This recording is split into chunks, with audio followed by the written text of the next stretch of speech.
Bareskrim Polda Metro Jaya mengemukakan adanya kemungkinan pemanggilan kembali Ketua KPK Firly Bahuri terkait dengan dugaan pemerasan terhadap mantan Menteri Pertanian Syahrul Yassin Limpo. Mengapa nampaknya sulit menuntaskan kasus dugaan pemerasan di tubuh KPK? Bergabung bersama kami malam hari ini sudah ada Ian Iskandar, kuasa hukum dari Firly Bahuri. Pak Ian, selamat malam. Selamat malam Mbak Puspa. Dan juga bergabung bersama kami ada Yudi Purnomo Harahap, mantan penyidik KPK. Pak Yudi, selamat malam. Selamat malam Mbak Puspa. Bapak-bapak, terima kasih sudah bergabung bersama kami malam ini di CNN Indonesia Newsroom. Saya pertama ke Pak Ian terlebih dahulu. Pak Ian, dari pemeriksaan terakhir, apa penjelasan atau klarifikasi dari klien Anda yang disampaikan klien Anda kepada tim penyidik Polda Metro Jaya? Ya, jadi pertama saya harus klarifikasi ya. Tuduhan mangkir itu tidak betul. Panggilan terhadap Pak Firly itu terkonfirmasi kalau beliau tidak bisa hadir, kan itu kan diberitahu bahwa tidak bisa hadir. Ada kegiatan yang secara bersamaan sehingga dia minta waktu lain gitu. Termasuk yang terakhir pada saat pemeriksaan di Bareskrim itu pun atas permintaan Pak Firly, bukan karena mangkir. Jadi harus diklarifikasi dulu bahwa tuduhan terhadap mangkir terkait dengan panggilan-panggilan itu tidak benar gitu. Jadi perlu saya sampaikan. Itu yang pertama. Yang kedua, terkait dengan penyitaan-penyitaan itu apa yang disita? Status Pak Firly kan sebagai saksi, sampai sekarang masih sebagai saksi. Belum statusnya naik sebagai tersangka ya. Sehingga istilah penyitaan itu menurut kami tidak nyaman ya untuk klien kami gitu. Tidak ada yang disita. Itu pun permintaan dokumen itu permintaan penyidik dan diserahkan secara kooperatif oleh Pak Firly kepada penyidik Polda. Ini yang perlu diklarifikasi. Sehingga tidak framingnya itu seolah-olah Pak Firly ini sudah dianggap seorang yang tertuduh gitu. Dipojokkan terus. Status dia kan sebagai saksi.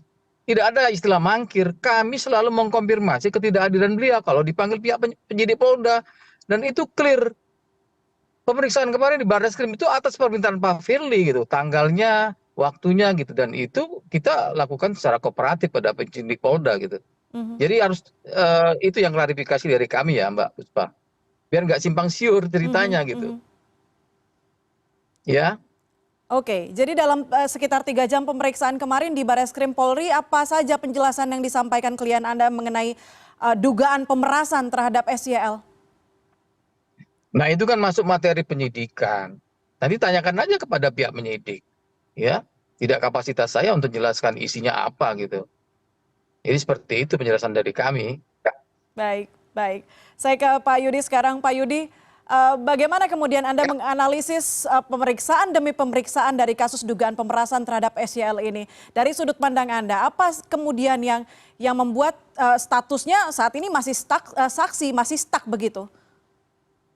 Ya, memang kalau kita lihat dari kasusnya, yaitu dugaan pemerasan terhadap SEL ya, yang diduga dilakukan oleh pimpinan KPK. Pertama kita lihat dari durasi waktunya ya, ini kan belum sampai 2 bulan ya. Kemudian ya yang kedua, dari penjelasan-penjelasan yang disampaikan oleh Dikrimsus ya, kita bisa menganalisis bahwa saksinya ini kan sangat banyak ya, sekitar 80-an. Kemudian juga ahli-ahli sudah diperiksa, mulai dari ahli IT gitu kan, ke micro expression, kemudian ahli KUHAP, dan kemudian juga ahli pidana dan lain sebagainya. Kemudian juga kita melihat bagaimana beberapa tempat digeledah, kemudian juga dokumen-dokumen disita gitu. Dan kemudian melihat bahwa dari saksi-saksi juga kita bisa melihat beberapa klaster. Klaster yang pertama adalah klaster yang dari Menteri Pertanian, kemudian klaster yang kedua dari KPK sendiri, klaster ketiga dari orang-orang yang diduga ada kaitannya. Artinya bahwa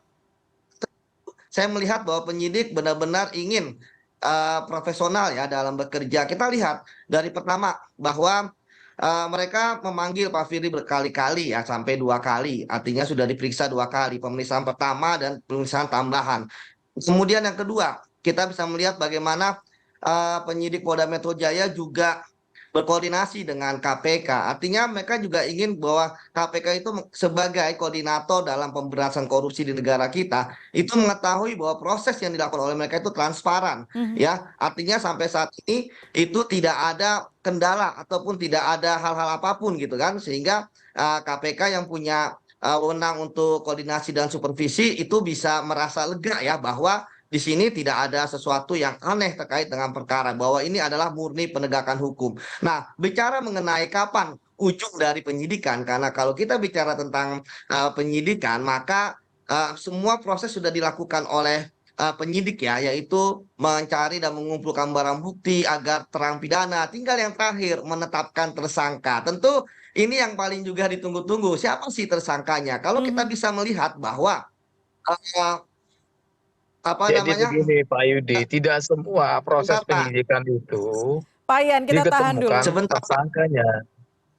Tidak Saya kan semua proses penyidikan jelaskan, Pak Ian. itu ditemukan sebagai Pak Ian, tersangka. saya Baik, Kalau sekarang memang ini tidak saya, cukup alat bukti, tidak ada saksi, ya ya, disampaikan Pak aja Ian, secara baik. saya terbuka lagi dan jelasin dulu, proporsional. Pak Pak Ian. Ian, kita tahan Tadi sebentar. Pak Ian, oh, kita tahan sebentar. Pak Yudi, saya nggak silakan. ini Pak Ian loh tadi loh. Pak Yudi, Ingat loh, kita silakan. harus saling menghormati loh, Pak.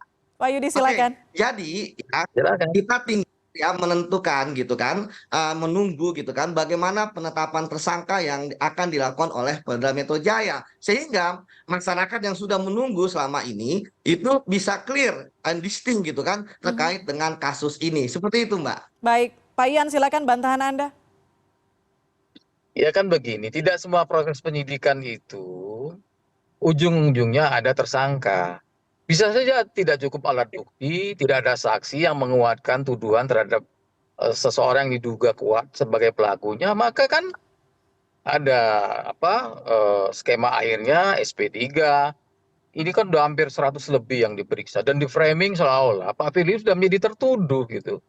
Ini yang kami sayangkan ya. Mhm. Ke depannya apa seperti ada framing penyitaan, tidak ada satu barang yang disita. Itu satu. Yang kedua, kalau disita itu kan artinya sudah ada tersangkanya. Ini kan belum. Posisi beliau masih hanya sebatas sebagai saksi ya, diminta keterangan dan mereka kooperatif loh. Pak Firly sangat kooperatif. Kalaupun dipanggil ada ketidakadilan benar akan diberitahukan kepada penyidik, dikonfirmasi kepada penyidik. Malah yang terakhir kan atas permintaan Pak Firly sendiri gitu, bahwa akan diperiksa pada tanggal 16 kemarin. Seperti itu Mbak penjelasannya. Baik, apakah artinya, Jadi silakan. apa ya, framing-framing ini jangan seolah-olah didramatisir sedemikian bahwa klien kami ini menjadi apa ya, momok gitu ya, menjadi orang yang berkelit, menghindar, mangkit. Enggak lah, Pak Firly ini kan pejabat negara. Ya, beliau perwira tinggi, mantan perwira tinggi Polri. Dia tahu aturan hukum Baik, dan dia sangat kooperatif loh terkait oke. dengan proses penyidikan sekarang ini. Pak Ian, Saya kira itu penjelasannya. Pak Ian, artinya Anda optimistis bahwa kasus dugaan pemerasan terhadap Mentan ini minim dengan bukti setelah banyak data laporan yang disita, yang diterima atau yang diambil oleh Polda Metro Jaya? Kan faktanya seperti itu Mbak, bukan masalah optimis. Faktanya kita beranjak dari fakta. Tanggal 26 Oktober kemarin, rumah Pak Firly digeledah, ya seolah-olah dia sudah jadi tersangka gitu. Ternyata nggak ada satupun alat bukti. Mhm. Yang rumah Kertanegara yang disewa itu juga nggak ada alat bukti yang terkait dengan apa yang dituduhkan. Gembok sama kunci kok yang disita. Saksi-saksi juga yang diperiksa juga saksi. Ketua RT, ketua RW, Sapam. Yang orang tidak tahu menahu sekali dengan apa yang dituduhkan sama Pak Firly. Kan ini jadi aneh menurut kami. Ya, Oke. ya kita mau proses hukum ini tentu dengan atensi profesional yang dikedepankan, transparansi, itu aja kok. Mhm, Saya mhm. kira clear ya masalahnya. Baik, baik. Pak Ya, Yudi, Pak Yudi ini kan sudah diperiksa 2 kali Firly Bahuri. Penyidik tapi mengatakan masih perlu ada konsolidasi dan juga evaluasi gelar perkara. Melihat masa ini, ada potensi rawan campur tangan kepentingan? Ya, kalau saya melihat ya bahwa sebenarnya kan penyidikan ini sudah on progress ya, sudah banyak kemajuan. Kita lihat bagaimana transparansi yang dilakukan oleh Polda Metro Jaya ya, hampir setiap hari gitu ya disampaikan progres, termasuk tadi yang disampaikan oleh Pak Ian terkait dengan penyitaan yang sudah disampaikan juga oleh Polda Metro Jaya. Karena kan ini sudah proses penyidikan. Karena memang ini ada yang menarik ya bahwa ketika penyidikan yang dilakukan oleh Polda Metro gitu kan dan juga oleh KPK itu kan sangat berbeda. Ketika KPK melakukan penyidikan di situ sudah ada tersangkanya sehingga mohon maaf Pak penyidikan Yudi, nggak ada yang berbeda. Yang dipakai tetap KUHP, aturannya KUHP, itu aja kok. sebentar, Nggak ada yang sebentar, saya berbeda, jelaskan dulu. ya. Kalau begitu Pedoman gimana saya bisa kita ya jelaskan? KUHP, ya proses Saya beracaranya, jelaskan proses dulu, penyidikannya. Pak. Saya jelaskan dulu ya, Pak Yan, kita tahan bahwa sebentar. iya, lah, Silakan. sabar Bapak, ya kan? Nah, kemudian kalau di Polda Metro Jaya itu kan berdasarkan KUHP ya. Artinya ketika penyidikan naik ya dari penyelidikan ketika peristiwa pidana ditemukan, artinya maka ketika naik ke proses penyidikan ya di situ maka pertama tersangkanya memang belum ada, tetapi ya penyidik bisa melakukan serangkaian kegiatan ya, mulai dari penyitaan, penggeledahan dan lain sebagainya. Jadi menurut saya tidak masalah ya terkait dengan penyitaan. Kan penyitaan itu kan terkait dengan diduga itu merupakan barang bukti seperti Mhm. itu. Nah, sekarang yang perlu kita pedomani adalah bagaimana ya penyidik Polda Metro Jaya itu bisa segera melakukan gelar perkara. Saya pikir apapun hasilnya ya, seperti apa ya, tentu harapannya SP3 gitu kan. Nah, tapi kan yang lain belum tentu gitu. Nah, sekarang kita harapkan bahwa segeralah walaupun memang tidak ada batasan waktu gitu kan dalam proses penyidikan yang diatur oleh UHAP ya. Namun sekali lagi bahwa keterbukaan, transparansi dan segera mungkin. Karena apa? Karena ini kan tentu juga akan menjadi beban dalam pemberantasan korupsi gitu kan, Mhm, terutama mhm. bagi KPK. Setiap hari pemberitaannya lebih banyak terkait dengan masalah dugaan pemerasan oleh pimpinan KPK dibandingkan dengan hari ini KPK nangkep siapa, kemudian nyita mana dan lain sebagainya. Seperti Mhm. itu, Mbak. Baik, baik. Saya ke Pak Yan terakhir karena durasi kita terbatas. Pak Yan, kemarin Firly juga sempat muncul dalam konvers OTT di gedung KPK, masih memimpin kasus korupsi yang terjadi juga bersama dengan teman-teman penyidik. Apa kemudian yang Ya, dirasakan oleh klien Anda terhadap konsekuensinya masih memimpin KPK dengan menjadi saksi dugaan pemerasan SYL? ya, beliau tetap bersemangat selaku pimpinan KPK sesuai dengan tupoksinya menurut ketentuan perundang-undangan dan tidak ada kata untuk menyerah ya terkait dengan kapasitas dia selaku ketua atau pimpinan KPK gitu. Seperti itu aja, Mbak. Jadi ya proses ini dihadapin, dia kooperatif, ya sesuai dengan apa yang diminta oleh penyidik Polda dia ikutin gitu.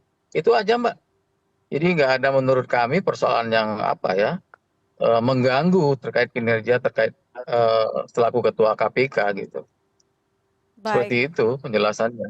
Baik, baik. Kita lihat ini penyidikan masih berjalan, kita lihat nanti akan seperti apa ujung dari kasus dugaan pemerasan terhadap mantan Ya Menteri kita Pertanian. berharap kalaupun memang tidak diketemukan apapun tuduhan yang terkait dengan disangkakannya kepada Pak Firly ya tentu kita berharap penyidik Polda profesional ya. Itu aja, Mbak. Baik, baik. Kita Jadi harapkan tidak semuanya apa profesional untuk bisa berlarut menemukan titik larut gitu ya. terangnya ya. Baik, baik. Terima kasih banyak Iya. Kian Iskandar, kuasa hukum Firly Bahuri dan juga Yudi Purnomo Harahap, mantan penyidik KPK sudah bergabung malam ini di CNN Indonesia Newsroom. Selamat malam.